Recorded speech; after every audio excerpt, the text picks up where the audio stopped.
You know, some books are just stories. But every once in a while, you find one that's like a perfectly built machine, where every single sentence, every gear has a purpose. F. Scott Fitzgerald's The Great Gatsby, well, it's one of those machines. So today, we're going to pop the hood and see exactly why this novel is considered such a masterpiece of literary design. Let's dive in. All right, here's our game plan. First, we'll look at its perfect architecture. Then, we'll go inside the story to see how it all works. After that, we'll revisit its big ideas about the American dream, trace its wild journey from flop to classic, and wrap up by asking what Gatsby asks us today. So first up, this idea of a perfect architecture. Seriously, this isn't just a story, it's an entire universe that Fitzgerald built with incredible precision, and he did it in a surprisingly small space. And when I say small, I really mean it. The whole book is less than 50,000 words long. By today's standards, that's barely even a novella. And that right there, that brevity, is our first clue that Fitzgerald was in complete control. There is not a single wasted word in this thing. But here's what's so brilliant. He plays with time. The main story happens over just one summer. But by using flashbacks and having our narrator, Nick, tell the story after it's all over, he packs in years of longing and reinvention. So it feels both incredibly intimate and totally epic at the exact same time. Okay, so how did he actually build this thing? How did he pull it off? Let's go inside the story and look at the foundations, because at its heart, this is a classic tragedy. And this structure was no accident. Nope. Fitzgerald basically built his novel on the same blueprints as a Greek tragedy.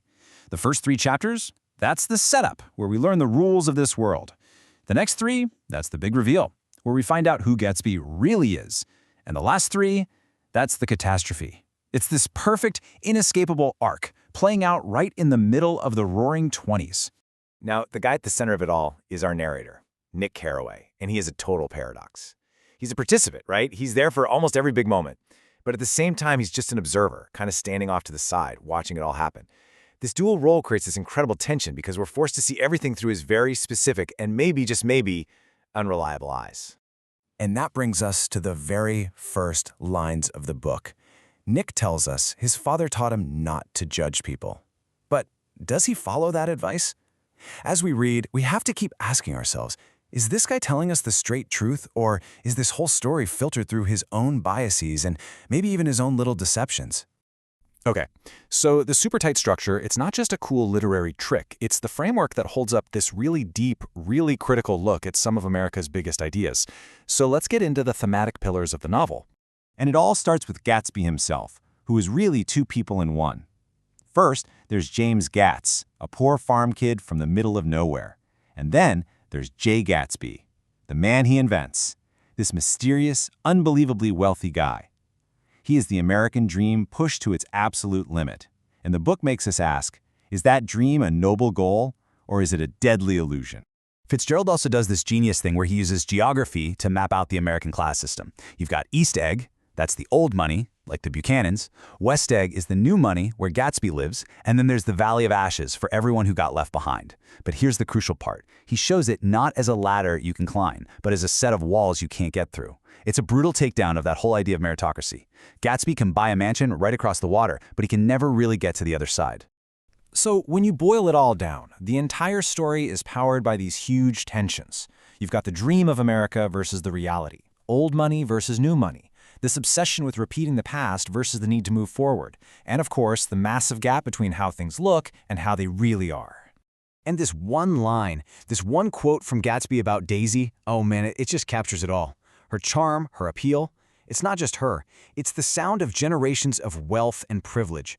It's something Gatsby can buy a house to be near, but it's something he can never, ever truly have. It's the perfect line about appearance versus reality. Now here's the truly wild part of this whole story.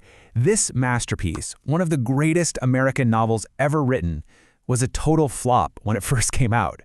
So let's look at its absolutely incredible resurrection. Picture this. It's 1925. The book is published and crickets. It just fizzles. Fast forward to 1940 and Fitzgerald dies thinking he's a failure. Just imagine that. But then, during World War II, the Army printed up these cheap paperback copies for soldiers, and suddenly it found this huge new audience. And by the 1960s, it was required reading in high schools all across America. And that popularity has not slowed down. Today, The Great Gatsby sells around 500,000 copies every single year. I mean, talk about an unbelievable literary comeback story. But you know, some people got it right from the start. Some of the sharpest minds of the time saw what Fitzgerald had done. The poet T.S. Eliot called it the first step American fiction had taken since Henry James. Coming from Eliot, that's just about the highest praise you could get. He knew it was a game changer, even if the public didn't yet. So, after this incredible journey, this incredible design, what's the takeaway for us today?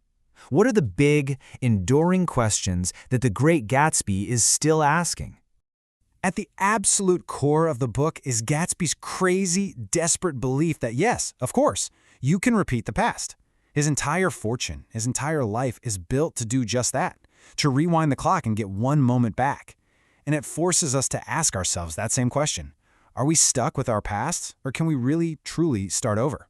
And then there's Nick's final judgment on Tom and Daisy. Oof, it's just devastating. Because what he realizes is that it's not that they're evil exactly. It's that they're insulated by their money.